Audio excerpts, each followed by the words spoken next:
Not unless she's doing it for science. For science!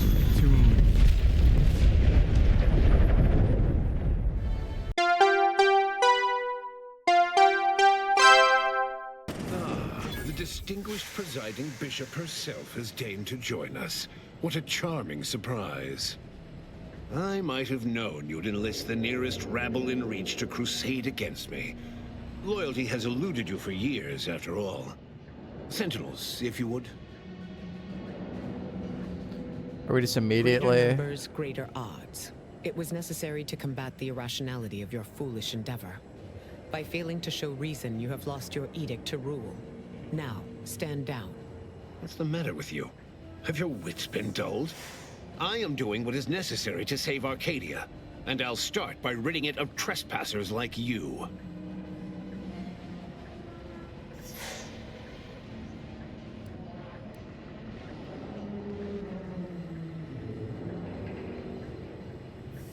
Did you also claim you were saving the Sovereign when you stabbed him in the back? Do not place his decision at my feet. I know it's difficult for the likes of you to fathom the concept of self-sacrifice, but he chose mental refreshment for the good of us all. And what am I to do but carry on his legacy? What am I to do but achieve what he could not?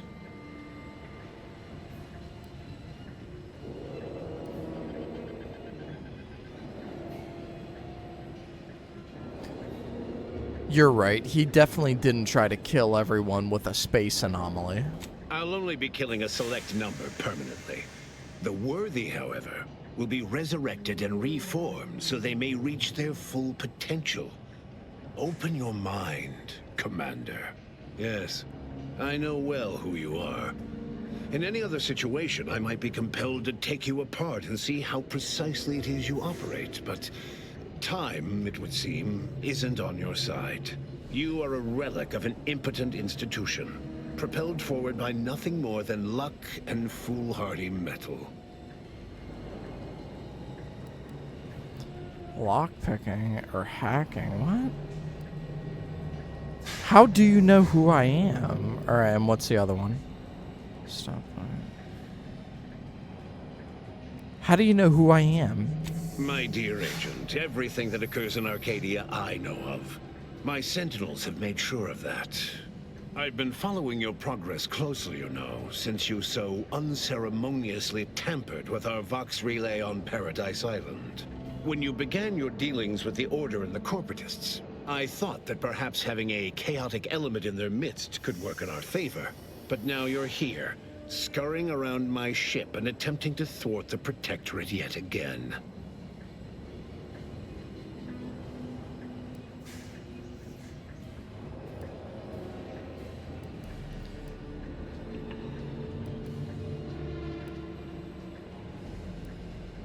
Your ship, huh? Could have sworn I saw the Sovereign's name on it. You think yourself clever, don't you? The Sovereign is indisposed, leaving myself as the sole custodian of Arcadia. What's his is mine. And the victory I inevitably clench over you, over anyone, will be his in turn, even if he's not here to bask in it.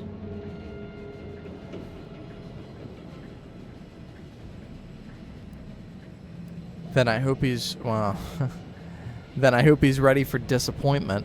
I never lose. Such bravado is unbecoming when you can't make good on your promises, Commander. Tell me, did you manage to stop us from bringing your peace talks to a swift end? As I recall, Greater Tranquility was reduced to little more than mangled ruins in a single moment. Greater Tranquility Station was a test? It was a modest success. I had hoped it'd hobble Auntie's choice in the Order once and for all, but it has proven to be a valuable lesson in patience. I was able to buy the time to enact the very plan before you. Though, judging from that vacant expression on your face, it would appear you've no idea what I intend.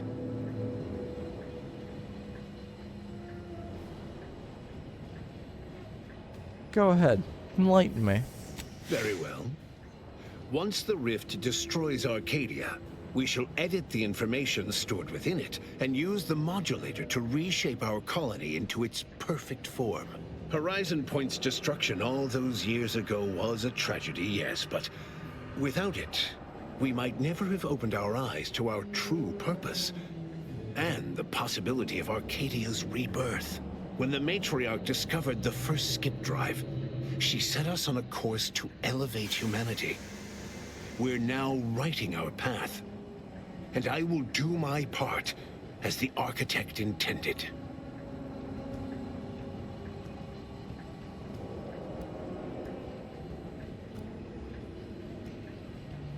I already know that the matriarch didn't invent skip drives. Why is that relevant? Intrepid, aren't you? Well, what's relevant is what came after. Our matriarch dissected this skip drive technology, learned its secrets, and enabled us to produce them en masse, which eventually led to the manifestation of rifts. But it was not until well after Horizon Point's untimely end that we understood the opportunity gifted us. The opportunity to reconstruct the colony in its perfect form. It is as the Grand Architect designed. And believe you me, I've no intention of letting you thwart our securing of a better future. One free of doubt and greed.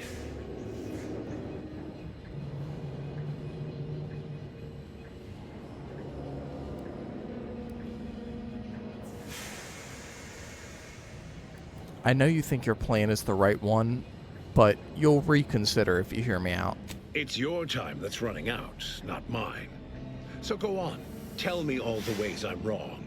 Better yet, tell the whole room how His Eminence, the Sovereign, was wrong. This was originally his plan, after all.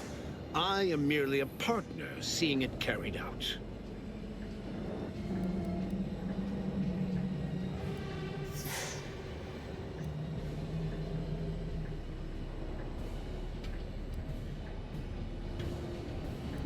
It's futile. You're losing the support of your people, and there's no one doing that. Yes, well, we also lost the support of the Order.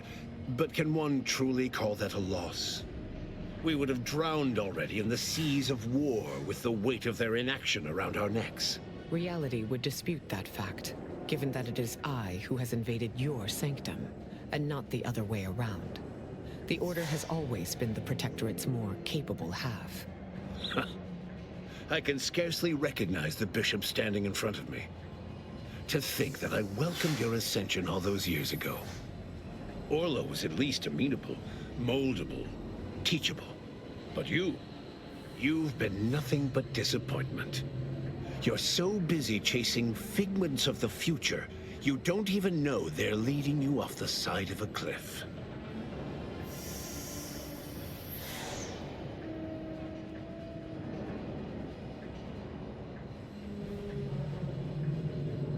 If you're always this bitter, it's no wonder your people despise you.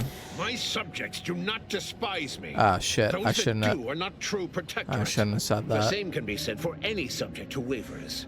They are dead weight, and we must cast them off straight away. I shouldn't have Once said I win that. the war and leave those naysayers behind, harsh action will be swiftly forgotten. And once I provide for the needs of my subjects, I will have them forever.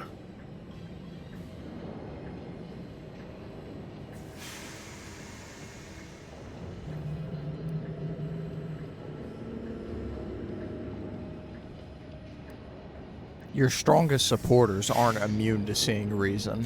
Indeed. That's why my strongest supporters wholeheartedly believe in me, and the Protectorate cause. Sure, because they've been brainwashed. So which is it? Can my people see reason, as you so aptly put it?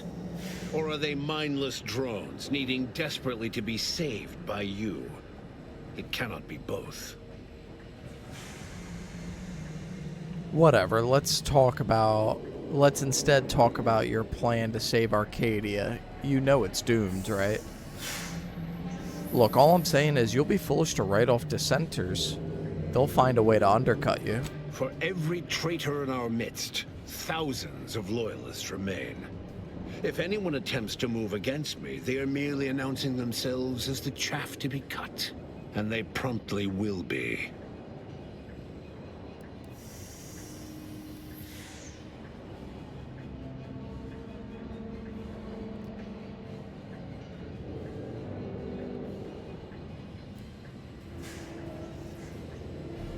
Have you forgotten that you alienated the Arbiters?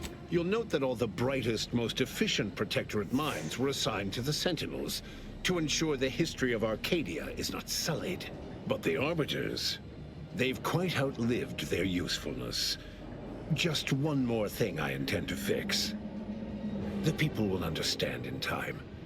They only care that they are provided for. Let's talk about your plan to save Arcadia. You gotta know it's doomed to fail. So you say. But you've yet to deliver any compelling evidence. Madness is rarely apparent to one in its throes. I wonder, would you even be capable of hearing facts if we offered them? I am the chosen shepherd of Arcadia and will not be spoken to like this. I am only doing what I must to restore this colony to what our matriarch envisioned. Free of war, strife, heresy. You must know that you have little chance of swaying me. I will not be distracted from taking what is owed to us.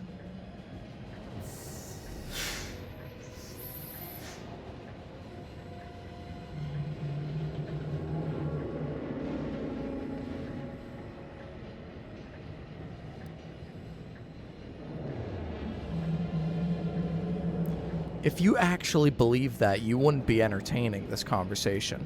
A Raptidon does not believe a breadworm capable of defeating him, but he's interested to see it try. So try. Fine. Everything you try to reconstitute will be brought back wrong. It'll end in failure. And what is your definition of wrong? Have you anything substantial to back such a claim? There's no proof that anyone's sense of self is preserved. There's no proof that anyone's sense of self is preserved by the rift. That insinuates that reconstitution merely brings back shells. And how precisely do you know this? Your own chief scientist confirmed that it's impossible to stabilize or edit rift data. I see. Well, the man was always a cynic. I find that attitude can skew results even more than a thumb on the scale might. One data point means little. The Protectorate was clearly meant to harness this power. Nothing you claim can disprove everything that points to this reality. Keep telling yourself that. And now I've reached the end of my boy. patience.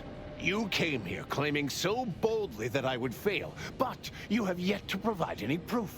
So where is it? What do you have?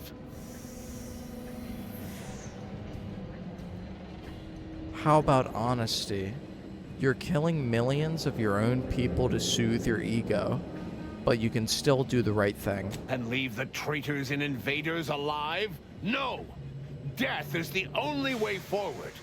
We can only be made pure from the ashes, despite whatever supposed proof you have to the contrary.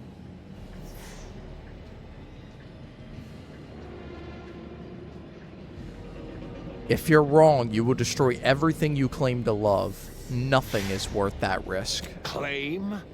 If you cannot see the truth of my devotion written plain, then now I see why you are against me so. But you are wrong about the risk. We are losing this war. It is inevitable. The victors will brutally subdue us until we become corrupted. Until we forget our principles, our history, the very core of who we are. It is better that we perish together as proud Protectorate, proud Arcadians. Preserving our purity is a mercy. More than that, is it not love? Oh boy. Speech 20. It's madness, and you're too far gone to save. As are you. Let's get him over with! 20 20,000, huh? Target analyzed.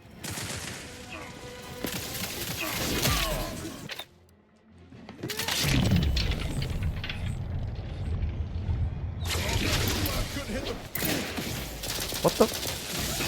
Your curtain falls. Bam!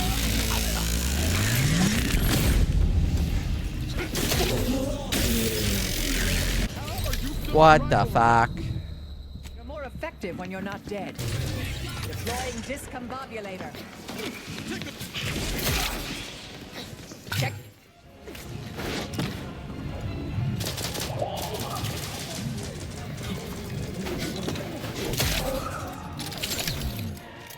Standing by to stupefy.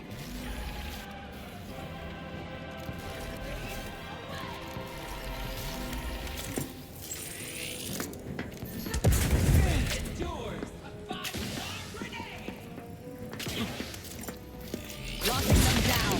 Torpification. Reducing enemy effectiveness.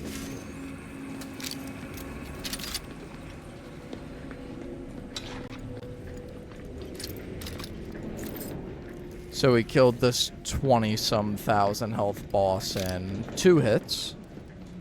Very nice.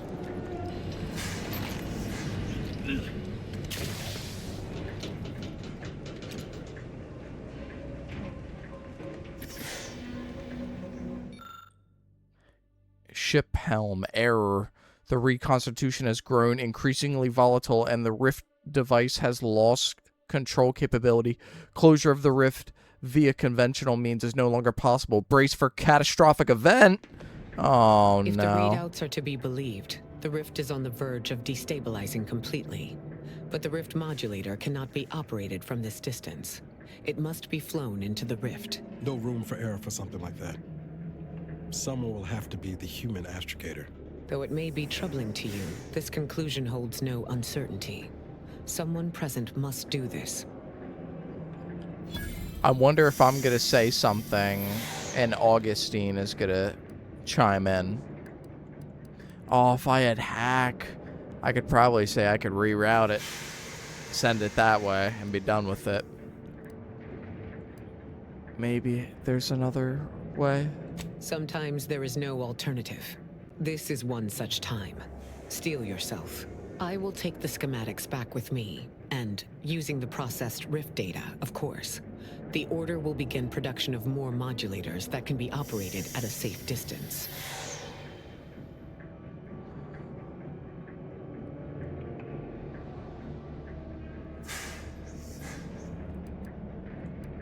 We'll handle this.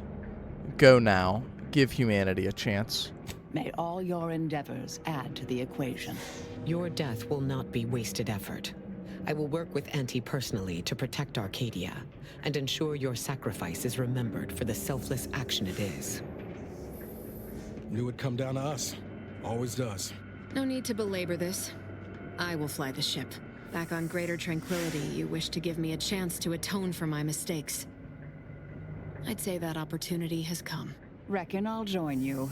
Hear that, Augustine? What? No funny business or you'll be dealing with the endpoint herself.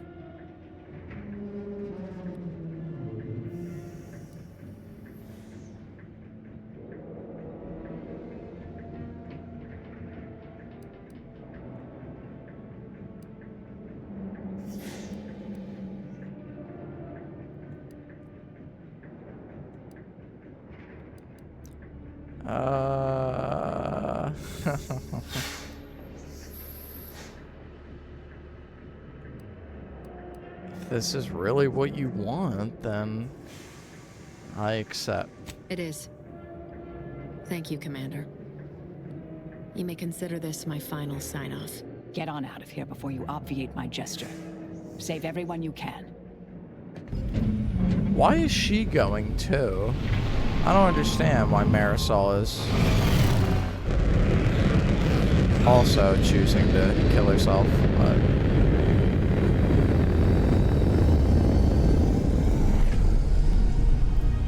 not unless she's doing it for science.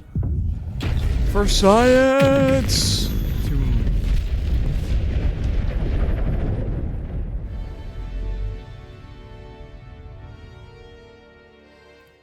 And just like that, a job well done, Commander Zane, I guess. So, in Oh, the end, I love these. I love these. chose to die to Shh, atone shh, for her shh, shh. actions. Everybody, shh.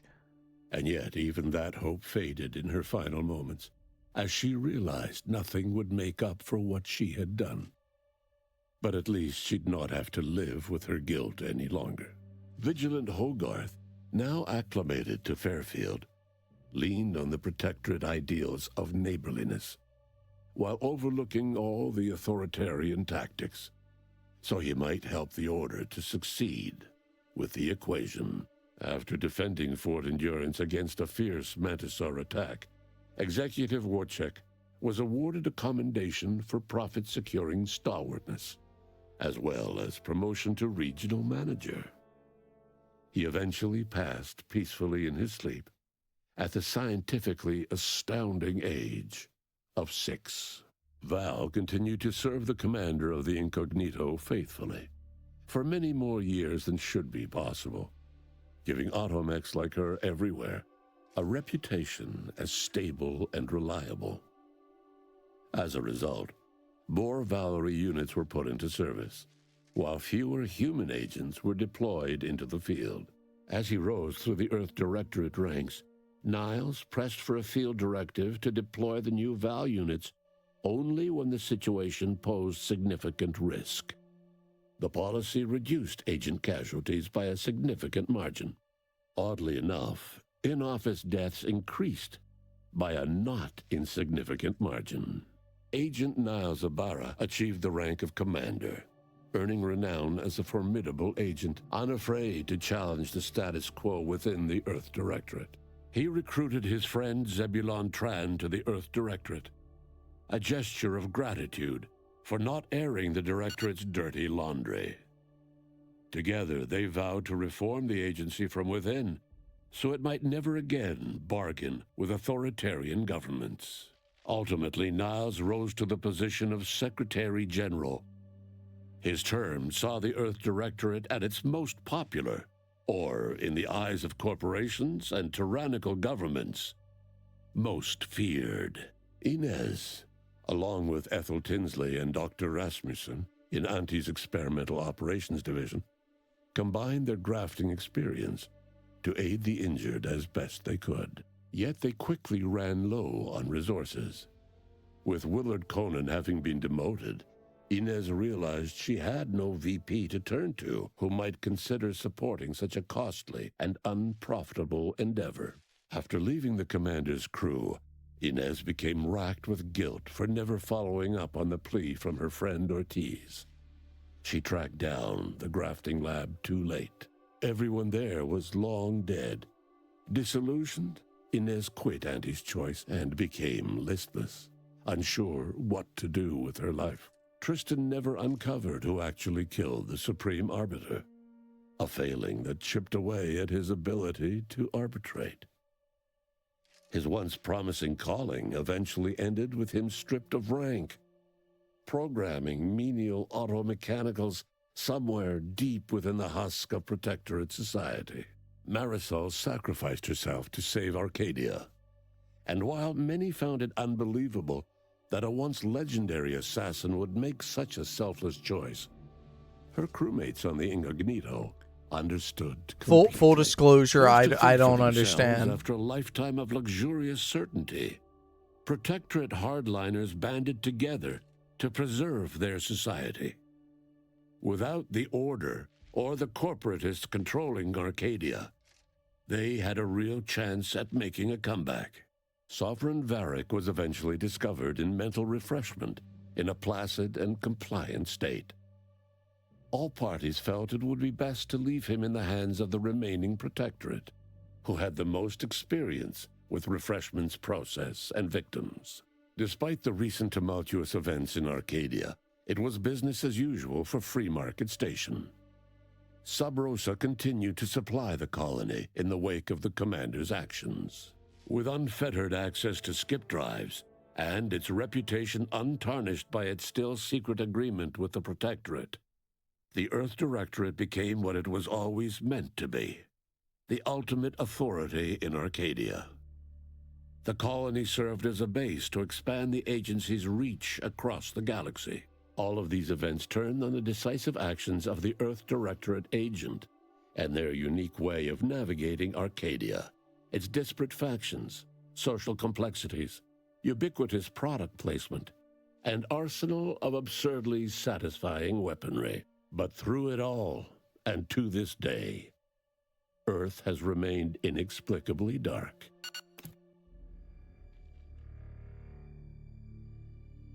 Man, at some point we gotta figure out why Earth went dark in this. What happened? Maybe in the next Outer Worlds, or maybe a DLC, we'll go back there. Maybe it will actually be in the solar system of Earth. Hey, congrats on reaching the ending. Well, an ending. Plenty more where that came from. How about another go? Additional playthroughs don't cost nothing. Yet. Alright, well that was the Outer Worlds 2. I don't think that there's going to be any DLC for this, or at least I don't think there will be, and even if there is, I don't think I think I'm playing this off the Game Pass, so I don't even have it. I did see that they just released the Outer Worlds Spacer's Choice Edition, I think, on the Game Pass, the first one. So I was thinking like, oh man, I could go back and do the DLCs on the hardest difficulty on Supernova. That could be interesting. Brand new Supernova. But, I don't know. I think we're going to hold off on that. So, I mean, I would definitely say since we're at the end of this, I can give it a rating. I would say this is an 8 out of 10. I've always liked the Outer Worlds play style and everything.